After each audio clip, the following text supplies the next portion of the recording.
What if I told you that in 1850, Richmond, Virginia, the sale of a single woman would shake the very foundations of the Southern aristocracy? What if the most expensive enslaved person ever auctioned in that city carried a secret so powerful it could topple entire dynasties? If you're ready to discover a story of intelligence, strategy, and unexpected power that history tried to bury, make sure to subscribe and hit that notification bell, because what you're about to hear will change everything you thought you knew about survival and resistance in the antebellum South. This is the untold story of Celeste and how she turned the auction block into her first move in a deadly game of chess that would last for years and cost entire fortunes.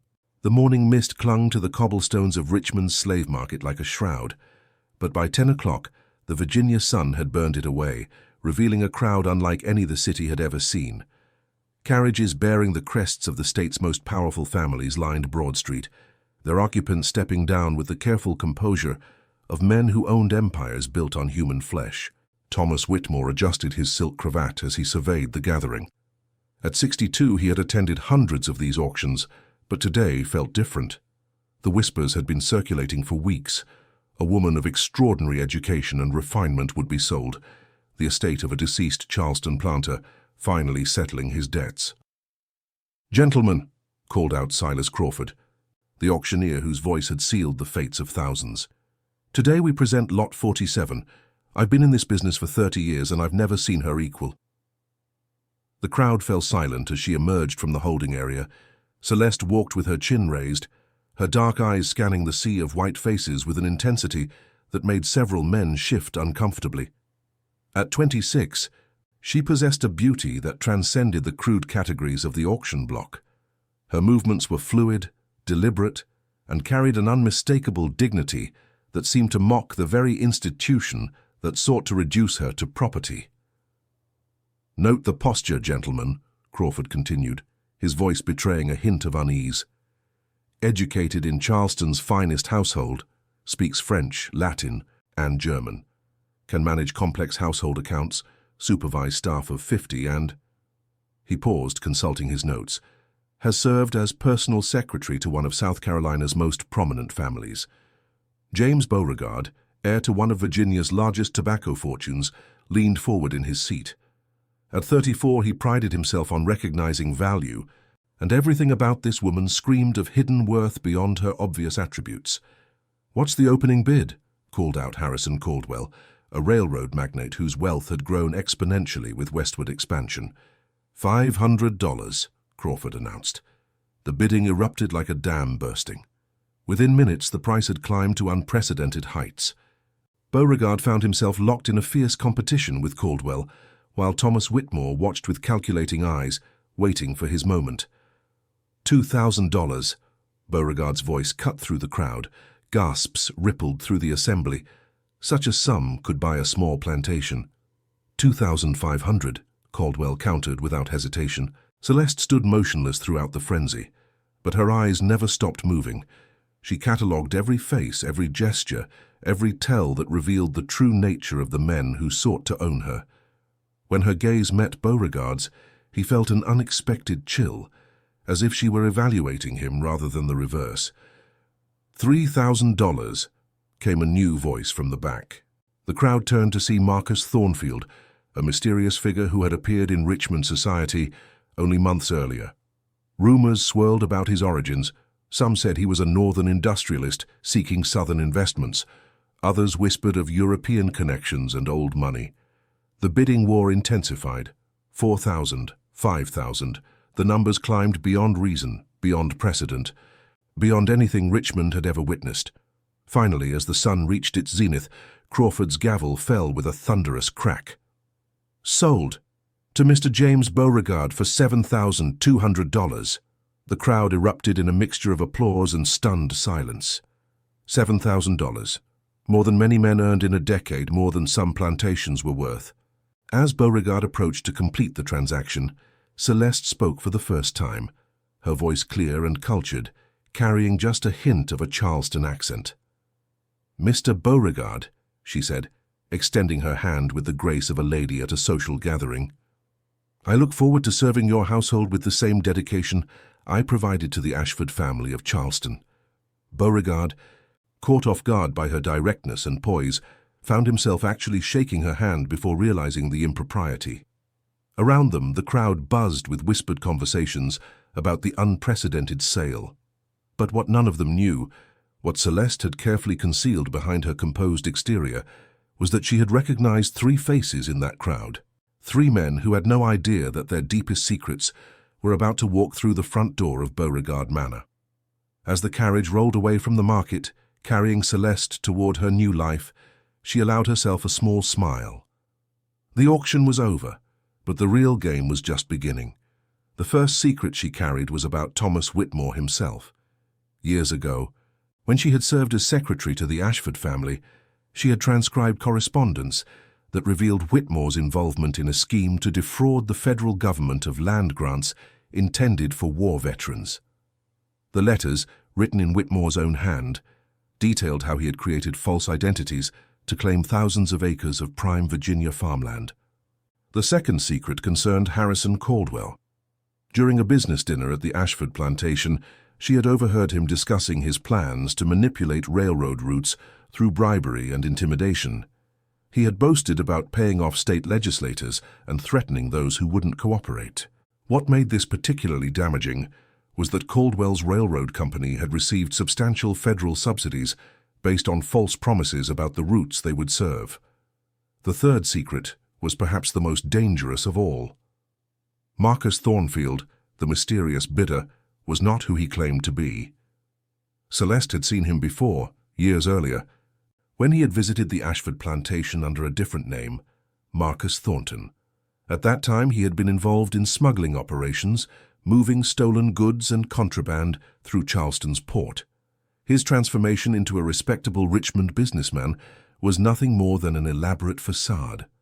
As the carriage wheels clicked against the cobblestones, Celeste reflected on the irony of her situation. These men thought they were buying a piece of property, but in reality, they had just purchased their own destruction. She carried enough information to ruin all three of them, and she intended to use every piece of it to secure not just her freedom, but her revenge against the system that had enslaved her. The game of chess had begun, and Celeste had just made her opening move. Beauregard Manor rose from the Virginia countryside like a monument to Southern prosperity. Its white columns gleamed in the afternoon sun, while perfectly manicured gardens stretched toward the James River. As their carriage approached the circular drive, Celeste observed every detail: the positioning of the slave quarters, the sightlines from the main house, the comings and goings of the household staff. "Welcome to your new home," Beauregard said, his tone attempting warmth but betraying the awkwardness he felt. Never before had he paid such a sum for human property, and her composure during the journey had only deepened his uncertainty about his investment. Margaret Beauregard emerged from the front entrance, her silk dress rustling with each measured step.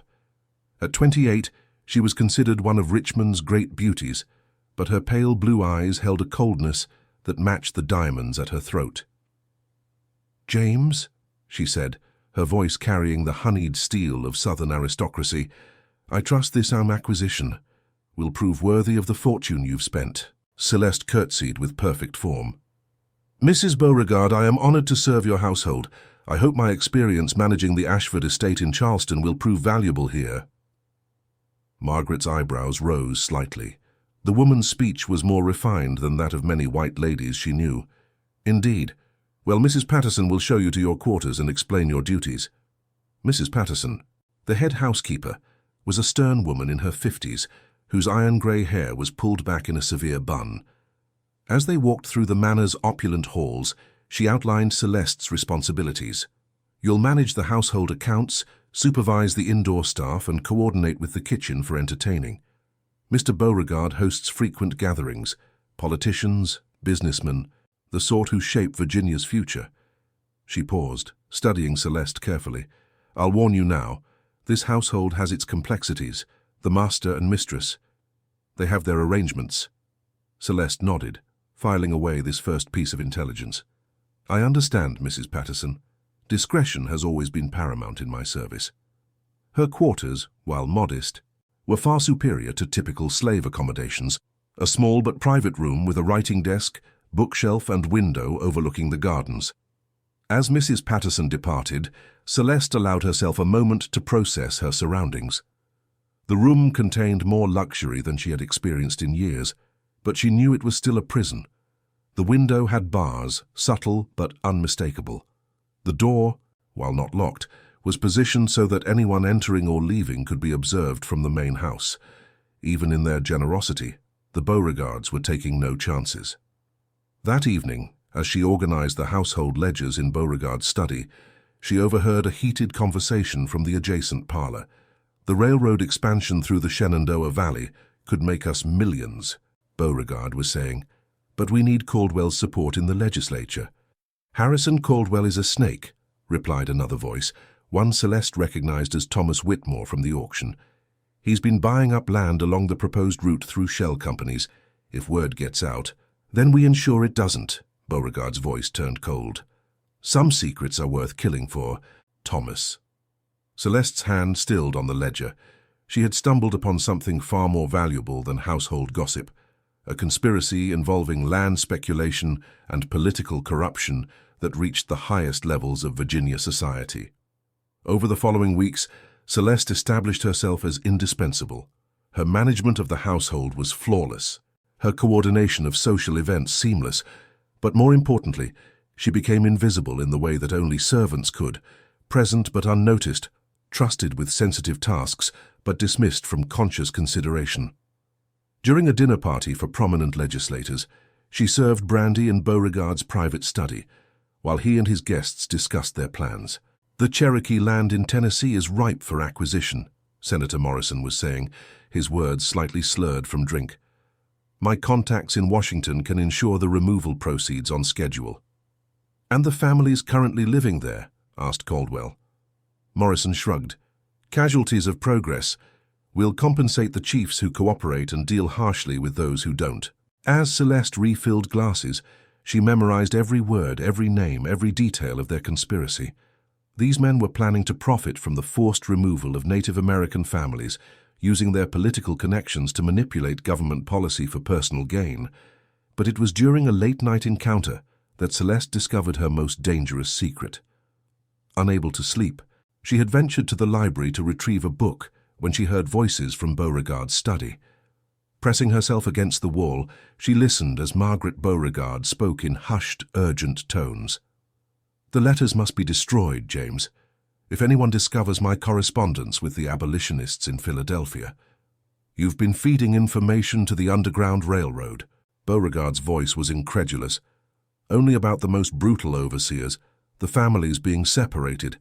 I couldn't stand by and watch children torn from their mother's arms. Margaret, if this becomes known, we'll be ruined. Socially, financially, politically. Everything we've built will crumble. I know the risks, but I also know I can't live with the guilt anymore. Celeste's mind raced. Margaret Beauregard, the ice-cold mistress of the manor, was secretly working with abolitionists. This information was a double-edged sword. It could destroy the Beauregards, but it also revealed a potential ally in the most unexpected place. As she silently returned to her quarters, Celeste began to formulate her strategy. She now possessed secrets that could topple some of Virginia's most powerful men. The question was how to use this knowledge to secure not just her freedom, but her revenge against a system that had tried to reduce her to property. But first, she needed to understand the full scope of what she was dealing with. Over the next several days, she carefully observed the patterns of the household, noting who visited when, which conversations were held behind closed doors, and which topics made the powerful men nervous. She discovered that Beauregard's wealth came not just from tobacco, but from a complex web of investments that included shipping, banking, and what appeared to be smuggling operations. Ships arrived at his private dock on the James River at odd hours, carrying cargo that was never officially documented. More disturbing still, she began to notice patterns in the household staff. Several young women had disappeared over the past year, officially sold to other plantations, but Celeste suspected something more sinister. When she carefully questioned Mrs. Patterson about these departures, the older woman's discomfort was obvious. "Some girls just aren't suited for household work," Mrs. Patterson said, but her eyes wouldn't meet Celeste's. "Mr. Beauregard finds other arrangements for them." The implication was chilling. Celeste realized she was not just in a house of secrets, but in a house of horrors. The game was becoming more complex and the stakes were higher than she had initially understood. 3 months into her residence at Beauregard Manor, Celeste had become the invisible architect of the household's success.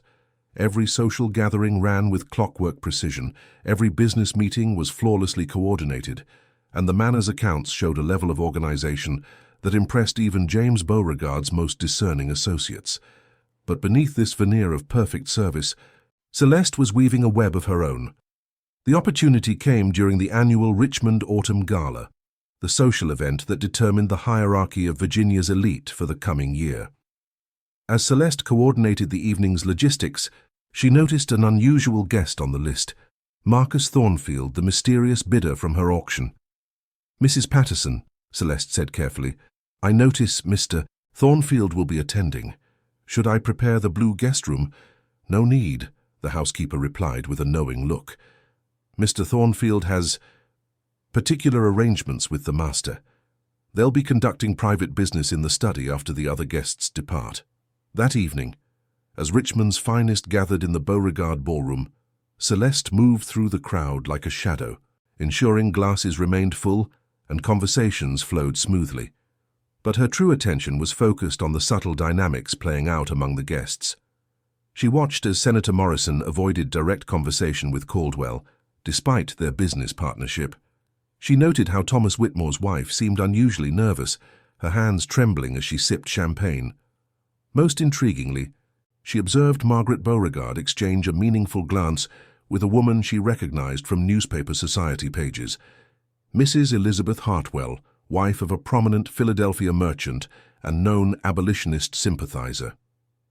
As the evening progressed, Celeste positioned herself near the study, where she could monitor the private meeting between Beauregard and Thornfield. Their voices carried through the heavy oak door.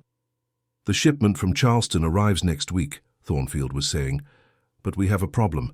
Someone's been asking questions about the manifest." "What kind of questions?" Beauregard's voice was tense. "The kind that suggest federal interest. If they discover what we're really transporting, then we ensure they don't." "How much do you need to make this problem disappear?" $50,000 cash. Celeste's breath caught. $50,000 was an astronomical sum, more than enough to buy a small army of silence. Whatever they were smuggling was worth far more than money. It was worth risking everything. The next morning brought an unexpected visitor. As Celeste arranged flowers in the front parlor, a well-dressed black man approached the servants' entrance. She recognized him immediately, Samuel Freeman, a free man who operated a successful carpentry business in Richmond and was rumored to have connections to the Underground Railroad. "I'm here to repair the kitchen cabinets," he announced to Mrs. Patterson, but his eyes found Celeste's. During his work, Samuel managed a brief, private conversation with Celeste in the pantry. "Word has reached certain circles about your unique position here," he said quietly. "There are those who believe you might be sympathetic to our cause." "And what cause would that be, Mr. Freeman?" Celeste replied carefully. "The cause of freedom for all our people." He paused, studying her face. "We know about Mrs. Beauregard's activities. We also know you've been in a position to observe things that could be valuable."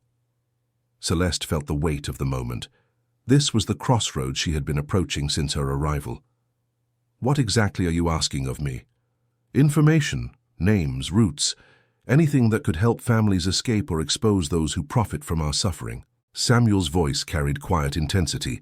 "In return, we can offer you something no amount of money can buy, a path to freedom."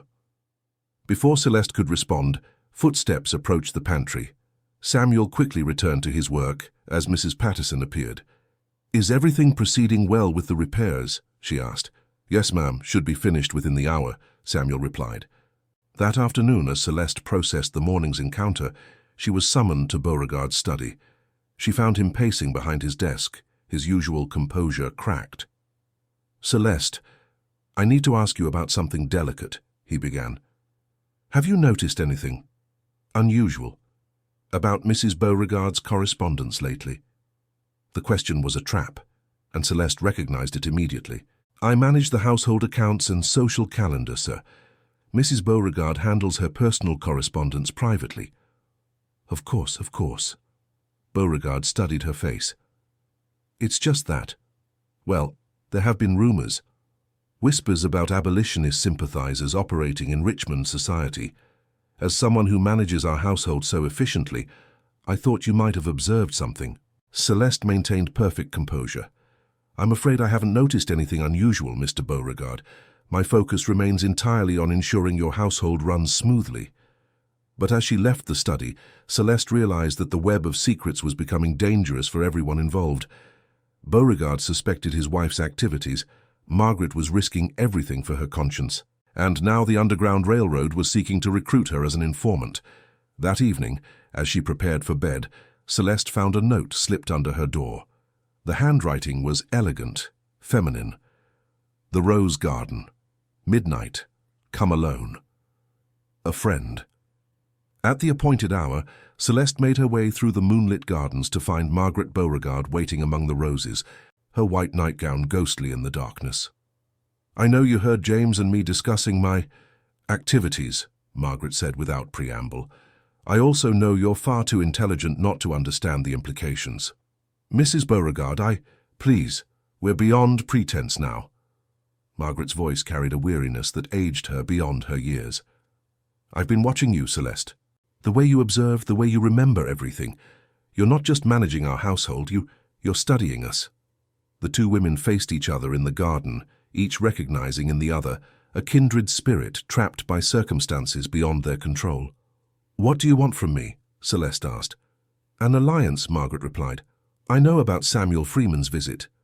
I know about the choice you're facing, and I know that together we might be able to accomplish something neither of us could achieve alone. And what would that be?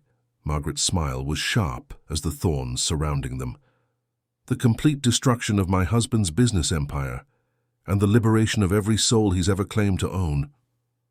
As the clock tower chimed 1 in the morning, Celeste realized that the game had evolved far beyond her original plans. She was no longer just seeking her own freedom. She was being offered the chance to strike at the very heart of the system that had enslaved her.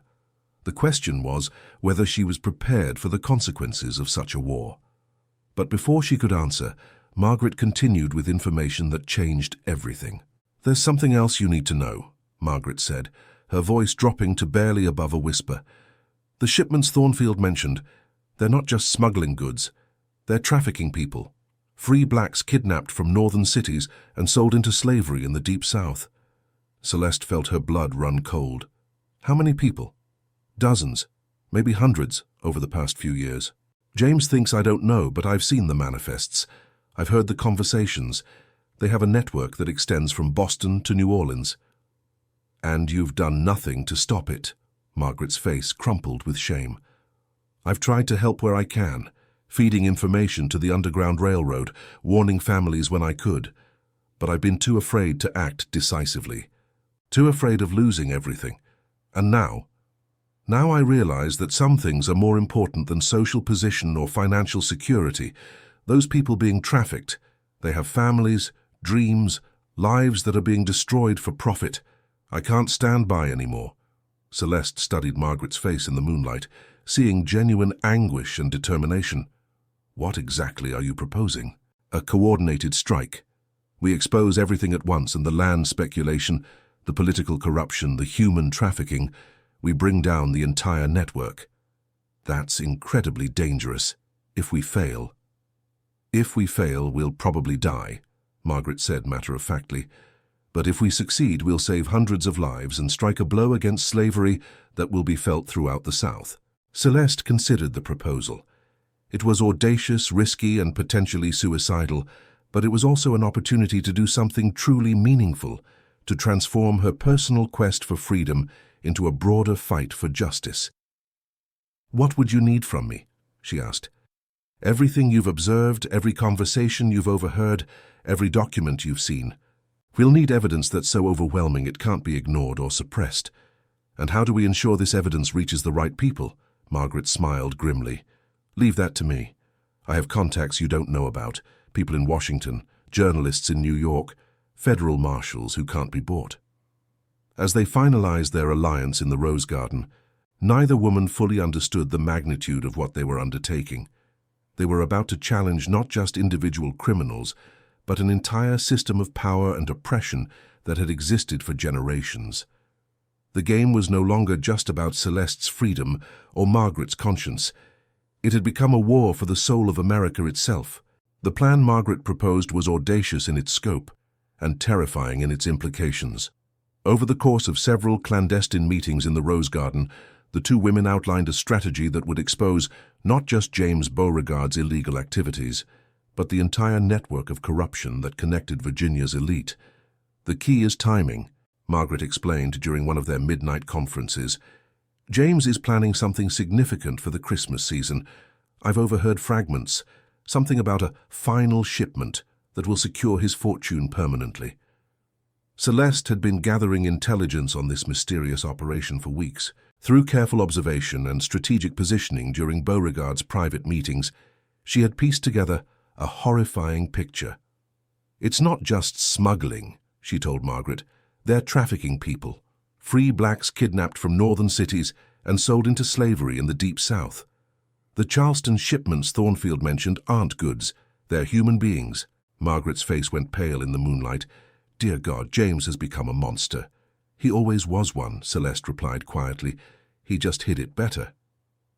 Their plan required precise coordination. Margaret would use her social connections to arrange a gathering of Richmond's most influential citizens on December 20th, ostensibly a Christmas celebration, but actually a trap. Meanwhile, Celeste would work with Samuel Freeman to ensure that federal authorities and abolitionist networks were positioned to act when the evidence was revealed. But as December approached, complications arose. Thomas Whitmore had grown suspicious of Celeste's presence in sensitive meetings. During a particularly tense discussion about the upcoming shipment, he confronted Beauregard directly. "James, I don't like having that woman around when we discuss business. She's too intelligent, too observant. It makes me nervous." "Celeste has proven herself completely trustworthy," Beauregard replied, but Celeste could hear the doubt creeping into his voice. "Has she? For $7,000 I'd expect complete loyalty, but intelligence like hers is dangerous. Smart slaves have a way of becoming problematic slaves." That evening, Beauregard summoned Celeste to his study. The atmosphere was different, colder, more formal. "Celeste, I've been thinking about your role in this household," he began. "Perhaps it's time to adjust your responsibilities." "Have I failed to meet your expectations in some way, sir?" "Not at all. Your work has been exemplary, but I'm beginning to think that someone with your capabilities might be better suited to a different environment. I've received an offer from a plantation in Mississippi. The owner is looking for an educated woman to manage his household." The threat was clear. Mississippi meant isolation, brutality, and the end of any hope for freedom. Celeste maintained her composure, but her mind raced through contingencies. "I understand, sir. When would this transfer take place?" "After the holidays. I want to give you time to train your replacement." That night, Celeste met with Margaret in the garden for what they both knew might be their final conference. "We have to accelerate the timeline," Margaret said urgently. "If James sends you away, everything we've planned becomes impossible." "There's another problem," Celeste replied. "I've discovered something about the December 20th shipment. It's not just trafficking. They're planning to sell the kidnapped people to Cuban sugar plantations. Once they're out of the country, they'll never be seen again." Margaret's hands clenched into fists. "How many people?" 47, including children. The number hung between them like a death sentence. 47 lives that would be lost forever if their plan failed. "Then we move tomorrow night," Margaret decided, "during the Christmas party. I'll ensure that Senator Morrison, Caldwell, and the others are all present. You'll need to get word to Samuel Freeman." But before they could finalize the details, a new complication arose. As they returned from their meeting in the garden, Celeste noticed a figure in the shadows near the stables. Her blood ran cold when she recognized the silhouette. Marcus Thornfield. He had been watching, The next morning, Celeste knew her position had become precarious. During breakfast, she noticed Beauregard and Thornfield in whispered conversation in the study, their voices occasionally rising in heated discussion. "Can't afford to have leaks now," she heard Thornfield say. "Considerable investment," came Beauregard's response. "Some investments become liabilities." The implication was clear. They were discussing her fate, and the options were not favorable. Celeste needed to accelerate her plans drastically.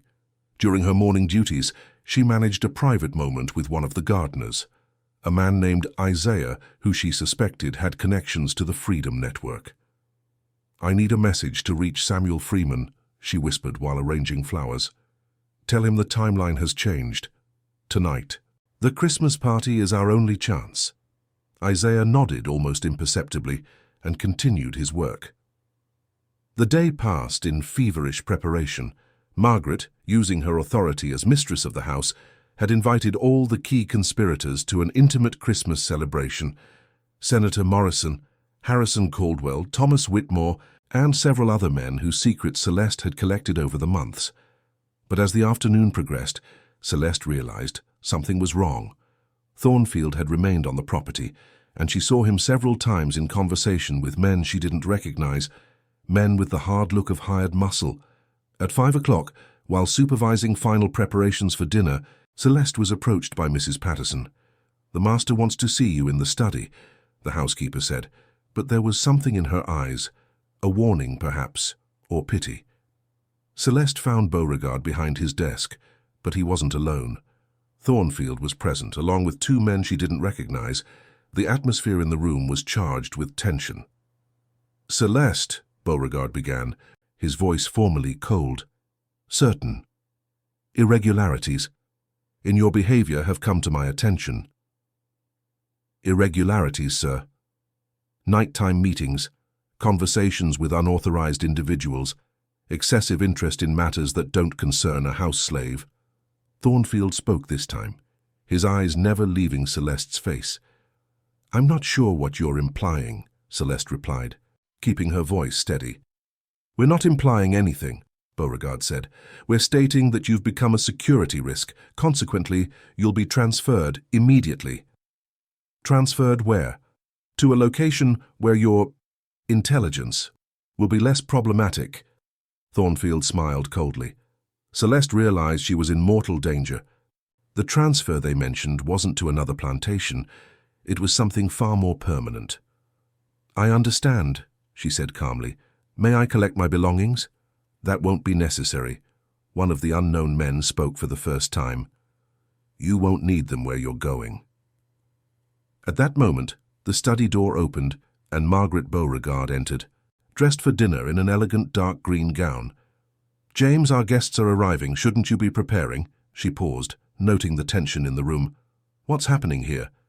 "Just resolving a personnel issue, dear," Beauregard replied. "Nothing that should concern you." But Margaret wasn't easily dismissed. Her eyes met Celeste's, and some silent communication passed between them. "Well," Margaret said lightly, "I hope any resolution can wait until after our guests depart. It would be terribly rude to let our hospitality suffer over domestic matters." Thornfield looked ready to object, but Beauregard nodded. "Of course, a few hours won't make a difference." "Excellent," Margaret smiled. "Celeste, I need you to supervise the dinner service. After that, I'm sure any transfer can be arranged." As they left the study, Margaret whispered quickly to Celeste, "The guests are arriving. Samuel Freeman is among the musicians hired for tonight. Whatever the plan is, it has to happen now." The dinner that followed was a masterpiece of tension disguised as Southern hospitality. Beauregard's guests, the most powerful men in Virginia, gathered around the polished mahogany table, discussing politics and business, while Celeste and the household staff served course after course. But Celeste knew this would be her last service. After tonight, she would be either dead or free. There was no middle ground. As the evening progressed and the guests moved to the parlor for brandy and cigars, Celeste made her final move. She had spent months collecting evidence, documenting conversations, copying correspondence. Now, it was time to use everything. While the men settled into their leather chairs, Margaret rose to make a toast. "Gentlemen," she began, her voice carrying clearly through the room, "tonight I want to share something special with you, a story about the true nature of Southern hospitality." Beauregard looked puzzled but pleased as his wife continued. "You see, I've recently discovered that my husband has been extending our hospitality to some very special guests who arrived in Richmond against their will and who are scheduled to depart for Cuba tomorrow morning." The room fell silent. Beauregard's face went white as he realized what was happening. "Margaret, what are you—" "I'm talking about the 47 free citizens of Pennsylvania and New York currently being held in the warehouse on Dock Street," Margaret continued, her voice growing stronger. "Citizens who were kidnapped and brought here to be sold into slavery in violation of federal law." Chaos erupted. Senator Morrison leaped to his feet. Caldwell moved toward the door, and Thomas Whitmore reached for something inside his coat. But they were too late. Federal marshals, led by Samuel Freeman and accompanied by abolitionist witnesses, entered the parlor from multiple entrances. The trap had been perfectly sprung. "James Beauregard," announced Marshal Davidson, "you're under arrest for violation of the Fugitive Slave Act, kidnapping and conspiracy to commit human trafficking." As the arrests proceeded, Celeste stood quietly in the corner, watching the destruction of the empire that had sought to own her. But her satisfaction was tempered by the knowledge that this was only the beginning. Thornfield, however, had not been caught in the initial sweep. As the marshals secured the other conspirators, he slipped away through a servant's entrance, but not before catching Celeste's eye and mouthing a single word: "Later." The threat was clear. Even if the conspiracy was exposed, Thornfield would seek his revenge. In the weeks that followed, the trials became a sensation that rocked the South. The evidence Celeste had gathered, meticulously documented conversations, financial records, and correspondence, proved devastating. The network of corruption reached so high that 3 senators and a federal judge were ultimately implicated. But the victory came at a cost. Margaret Beauregard, despite her cooperation with authorities, was socially ostracized. Her family disowned her. Her friends abandoned her, and she found herself alone in a world that saw her as a traitor to her own class.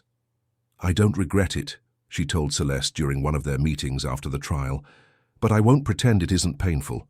I've lost everything: family, friends, social position." "But you gained something too," Celeste replied. "You got your soul back."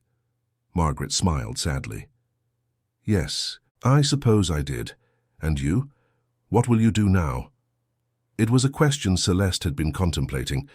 Technically free, she possessed valuable skills and had gained international fame. Offers arrived daily, from universities wanting her to speak, from newspapers wanting her to write, from abolitionist organizations wanting her to join their cause. But there was something else she wanted to do first.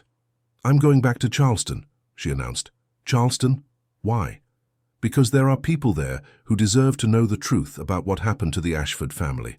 And because there are others like me, people who were sold, separated, lost in the system. I want to find them." The journey back to Charleston was emotional. Celeste had left the city as property. She returned as a free woman and a national hero. But the memories the city evoked were complex, pain mixed with nostalgia, trauma intertwined with moments of unexpected beauty. Her first stop was the old Ashford plantation, now in ruins after its owner's death and the exposure of his debts. She walked through the gardens where she had played as a child, through the fields where she had worked as a teenager, through the big house where she had served as a secretary. In the slave cemetery, she found her parents' graves, marked only with simple stones. She knelt between them, finally allowing herself to grieve for the losses she had carried for so long. "I did it," she whispered to the silent stones. "I freed myself, and I freed others too. I hope you're proud." But her mission in Charleston was more than personal. Using the contacts she had made through the abolitionist network, she began tracking down other members of her family who had been sold over the years. She found her younger sister, Sarah, working on a rice plantation outside the city. The reunion was bittersweet. Sarah had aged prematurely under the weight of hard labor, but her eyes still sparkled with the intelligence Celeste remembered. "I always knew you'd do something special," Sarah said, embracing her sister. "Even when we were children, you had that look, like you were seeing things the rest of us couldn't see." Celeste used her influence and resources to purchase Sarah's freedom, but she discovered that many other family members had died or disappeared without a trace. The reality of slavery was that it destroyed families so completely that sometimes there was nothing left to rebuild. During her stay in Charleston, Celeste also began work on her memoirs. She had decided to tell her complete story, not just the dramatic events that led to Beauregard's downfall, but the daily realities of life in bondage, the small acts of resistance that kept hope alive, and the complex relationships that developed between enslaved people and their owners. But her work was interrupted by disturbing news from Richmond. Marcus Thornfield had escaped from federal custody during a prisoner transport, killing 2 marshals in the process. He was now a fugitive, but witnesses reported seeing him in Charleston. The message was clear. He had come for her. Samuel Freeman arrived in Charleston 3 days later, bringing both protection and troubling intelligence. "Thornfield isn't working alone," he told Celeste during a clandestine meeting in a safe house. "He's connected to a larger network of slavers and criminals who see you as a threat to their entire operation. Your testimony didn't just destroy one conspiracy, it exposed methods and connections they've been using for years." "So what are you suggesting?" Celeste asked. "That you consider leaving the country, at least temporarily. We have contacts in England, in France. You could continue your work there in safety." Celeste considered the offer but ultimately refused. "No," she said firmly. "I ran once when I escaped from the Ashford plantation. I won't run again. If there's more work to be done here, then here is where I'll stay." But she wasn't naive about the dangers. That night, as she worked on her memoirs in the safe house, she heard sounds outside. Footsteps, whispered voices, the click of weapons being prepared. Thornfield had found her. The attack came at midnight. Thornfield and 3 hired killers surrounded the safe house, intending to end Celeste's story permanently. But they had underestimated both her preparation and her allies. Samuel Freeman and a network of free blacks and sympathetic whites had been watching the house. As Thornfield's men moved into position, they found themselves surrounded by armed defenders who had been waiting for exactly this moment. The gunfight was brief but intense. When the smoke cleared, 2 of Thornfield's men were dead, 1 was wounded and captured, and Thornfield himself had taken a bullet in the shoulder but managed to escape into the Charleston night. "This isn't over," he called out as he fled. "You can't hide forever." But Celeste had no intention of hiding. The next morning she made a decision that would define the rest of her life. "I'm going public," she announced to Samuel and her other protectors. "No more safe houses. No more hiding. If Thornfield wants to find me, he can look for me in the newspapers, on speaking platforms, in courtrooms. I'm going to tell my story to anyone who will listen." And that's exactly what she did. Over the following months, Celeste embarked on a speaking tour that took her from Boston to Philadelphia, from New York to Washington. Her story, the tale of an enslaved woman who used intelligence and courage to bring down a criminal empire, captivated audiences and inspired a new generation of abolitionists. Her memoir, The Price of Freedom, A Woman's War Against Slavery, became one of the most influential abolitionist texts of the pre-Civil War era. It was translated into multiple languages and read throughout Europe, inspiring anti-slavery movements from London to Paris to Berlin. But perhaps most importantly, her work led to concrete results. The evidence she had gathered and the network she had exposed resulted in the liberation of over 200 people who had been kidnapped and sold into slavery. Federal laws were strengthened, international cooperation against human trafficking was improved, and the Underground Railroad gained valuable intelligence about similar operations throughout the South. Marcus Thornfield was eventually captured in New Orleans, trying to board a ship bound for Cuba. He was tried, convicted, and executed for the murder of the federal marshals.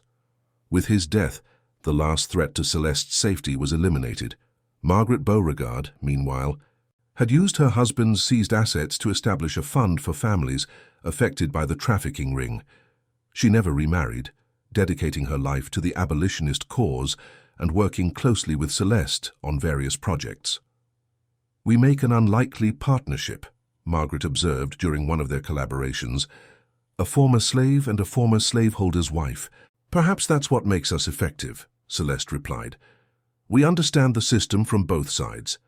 As the 1850s progressed and the nation moved inexorably towards civil war, Celeste's influence continued to grow. She advised politicians, consulted with military leaders, and helped plan strategies for the liberation of enslaved people in the South. When the Civil War finally came, she was ready. The outbreak of the Civil War in 1861 found Celeste at the height of her influence. Her network of contacts, built over years of abolitionist work, proved invaluable to the Union cause. She served as an unofficial advisor to the War Department, helping to plan operations that would liberate enslaved people and disrupt the Confederate economy. But the war also brought personal challenges. Many of the people she had helped free were now fighting for the Union, and she felt the weight of responsibility for their safety. When she learned that her sister Sarah's son had enlisted in the 54th Massachusetts Infantry Regiment, one of the first black units in the Union Army, she traveled to Boston to see him off. "You don't have to do this," she told young Thomas, who was barely 18. "You've already sacrificed enough for this cause." "Aunt Celeste," he replied, using the title she had insisted upon, "you taught me that freedom isn't something that's given, it's something that's taken. I'm going to help take it." The conversation reminded Celeste of her own journey from the auction block in Richmond to the halls of power in Washington. She had indeed taken her freedom, but the cost had been enormous. Friends had died, families had been destroyed, and the nation itself was tearing apart. As the war progressed, Celeste found herself increasingly involved in planning for the post-war period. What would happen to the millions of newly freed slaves? How would the South be rebuilt? How could the nation ensure that the horrors she had exposed would never happen again? These questions led her to establish the Freeman Institute, a school and training center for formerly enslaved people. Located in Richmond, the same city where she had been sold, the institute provided education, job training, and legal assistance to those transitioning from bondage to freedom. The irony was not lost on her.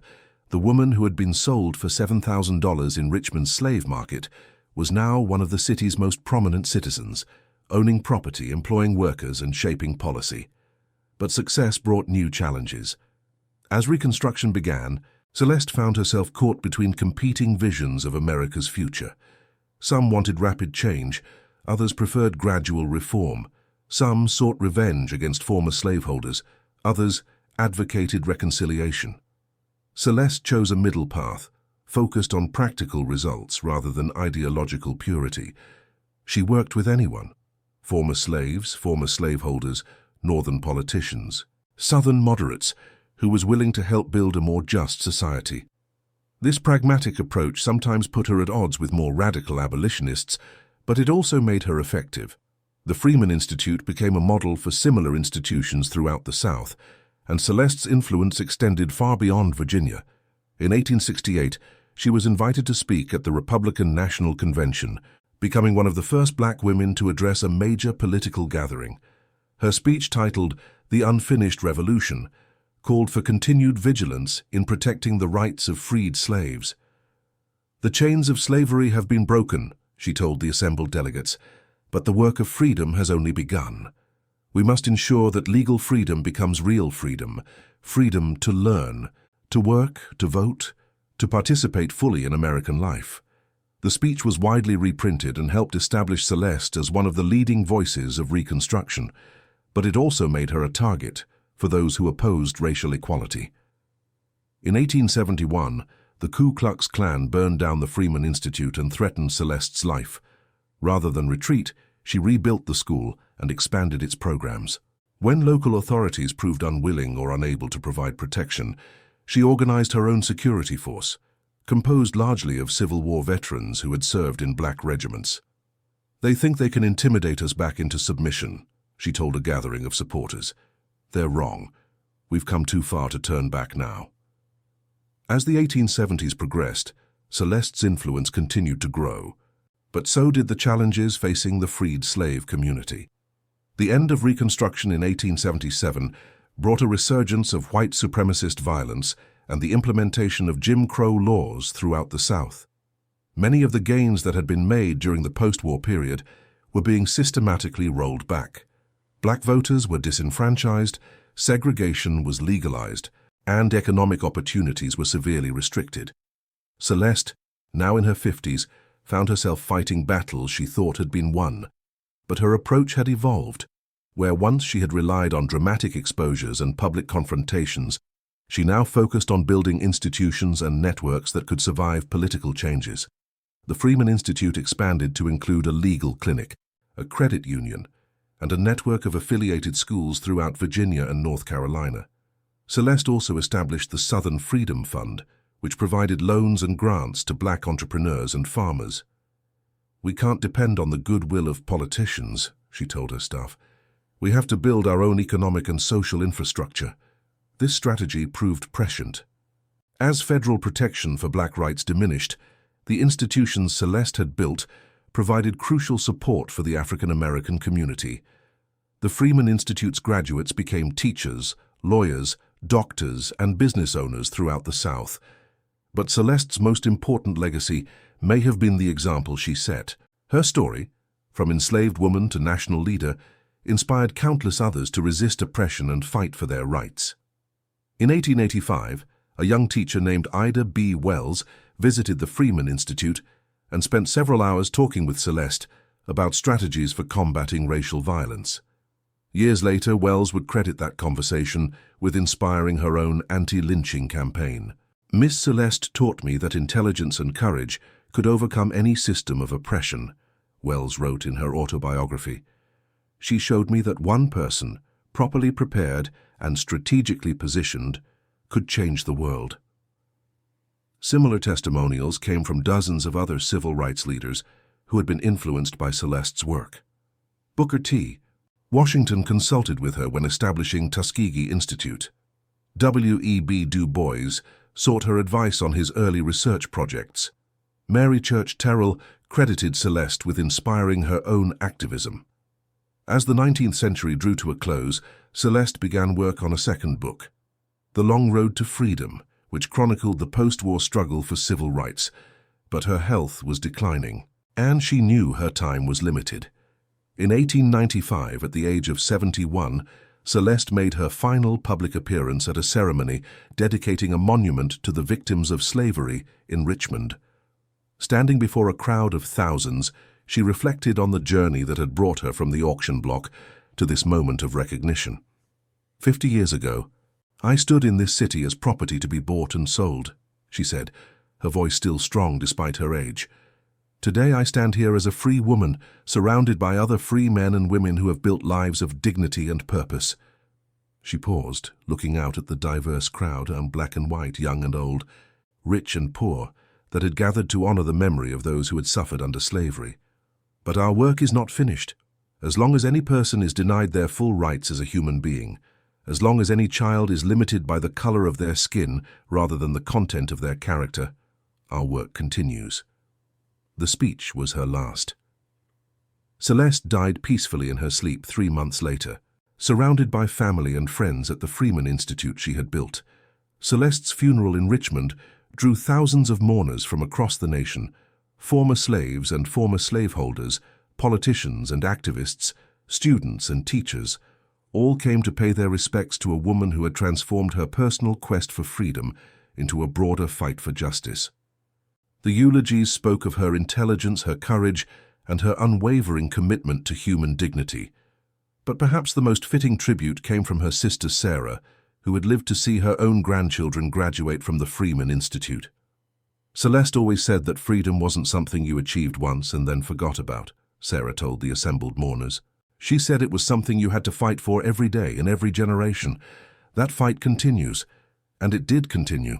The institutions Celeste had built survived the dark years of Jim Crow and provided crucial support during the civil rights movement of the 1950s and 1960s.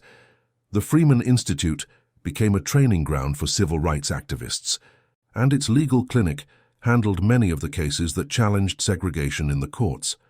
The strategies Celeste had developed, careful documentation of injustices, strategic alliances across racial lines, focus on building lasting institutions, became standard tactics in the struggle for civil rights.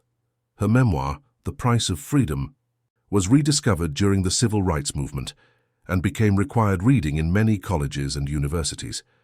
A new generation of activists found inspiration in her story of using intelligence and determination to overcome seemingly impossible odds.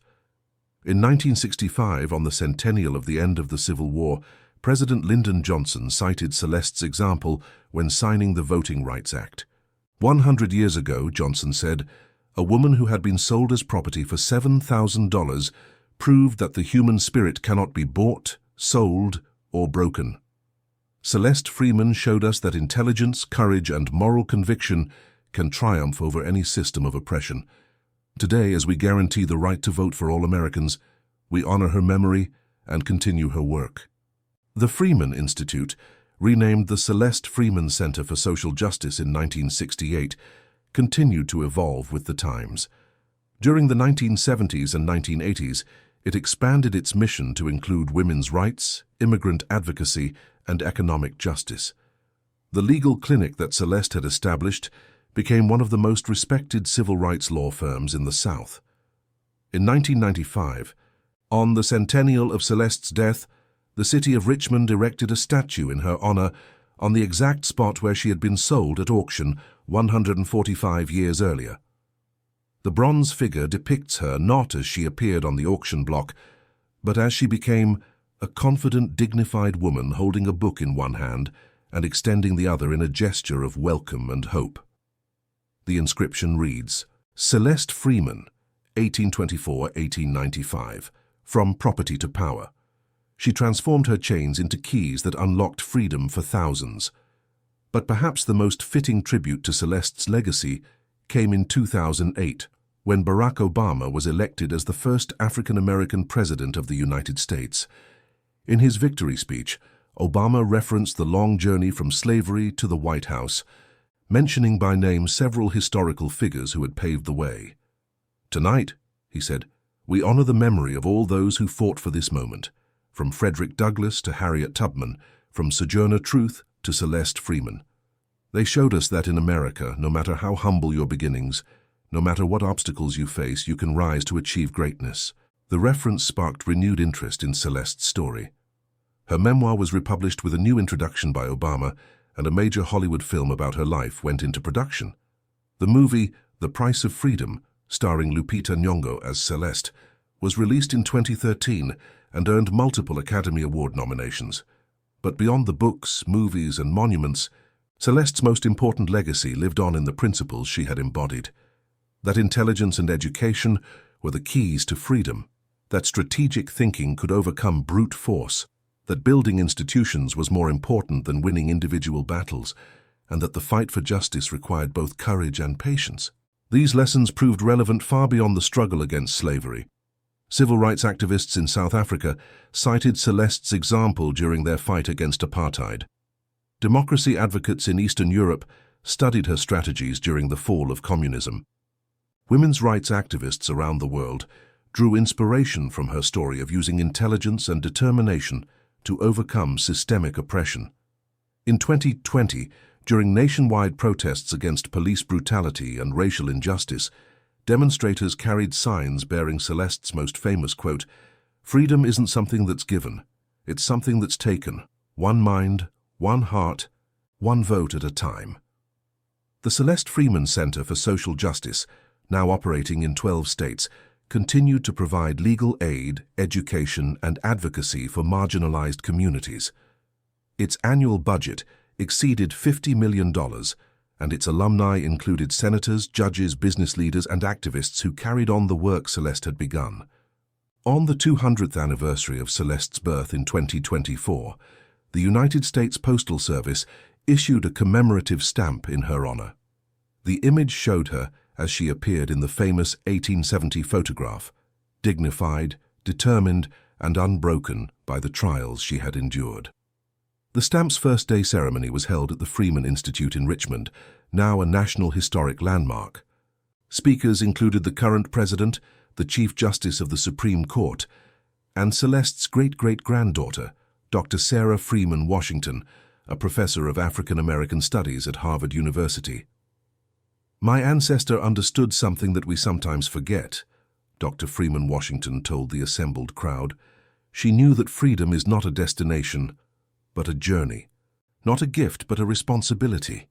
Each generation must fight for it anew, must defend it against those who would take it away, must expand it to include those who have been left behind." As the ceremony concluded and the crowd dispersed, visitors walked through the museum that now occupied part of the original Freeman Institute building. The exhibits told the story of Celeste's remarkable journey from the auction block to international prominence, but they also placed her story in the broader context of the ongoing struggle for human rights and dignity. The final exhibit featured a simple display case containing Celeste's original manuscript of The Price of Freedom, open to the last page she had written before her death. The handwriting was still clear and strong, the words as relevant as ever. "I have lived to see slavery abolished, but I have not lived to see freedom fully realized. That work falls to future generations. To those who come after me, I leave this charge. Never forget that the price of freedom is eternal vigilance. Never accept that injustice is inevitable.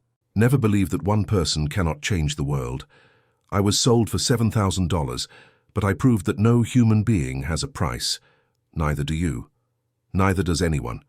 Remember that, and freedom will endure." The museum closed each day with those words, read aloud by a volunteer. Often visitors would stand in silence for several moments after the reading, contemplating the journey from that auction block in 1850 to the America of today.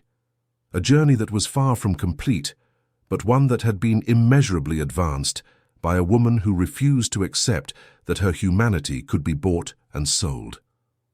Celeste Freeman's story had become more than history. It had become a living testament to the power of the human spirit to overcome any obstacle, to transform any circumstance, and to create hope where none had existed before. In a world still struggling with inequality, injustice, and oppression, her example continued to light the way forward. The most expensive slave woman ever sold in Richmond had indeed become priceless, not for what she had cost, but for what she had accomplished, and for the countless lives she had touched across the generations. Her legacy lived on in every person who chose courage over comfort, justice over convenience, and hope over despair. The game of chess that had begun on that auction block in 1850 had evolved into something far greater than Celeste could have imagined. It had become a movement, a philosophy, a way of life that continued to inspire people around the world to fight for freedom, dignity, and justice. And in that sense, Celeste Freeman had achieved the ultimate victory. She had not just won her own freedom, but had helped to expand the very definition of what freedom could mean for all humanity. And there you have it, the incredible true story of how one woman's intelligence, courage, and strategic thinking transformed her from property into one of the most influential figures of the 19th century. Celeste Freeman's journey from the auction block to international prominence reminds us that even in the darkest chapters of human history, the power of the human spirit to resist, to fight, and to ultimately triumph can never be underestimated. If this story moved you, inspired you, or taught you something new about the hidden heroes of American history, please like this video, subscribe to our channel, and hit that notification bell so you never miss another incredible story of courage and resistance. What other untold stories from history would you like us to explore? Let us know in the comments below, and remember, every person who fought for freedom, no matter how forgotten by time, deserves to have their story told. Thank you for watching, and we'll see you in the next incredible journey through history's hidden chapters.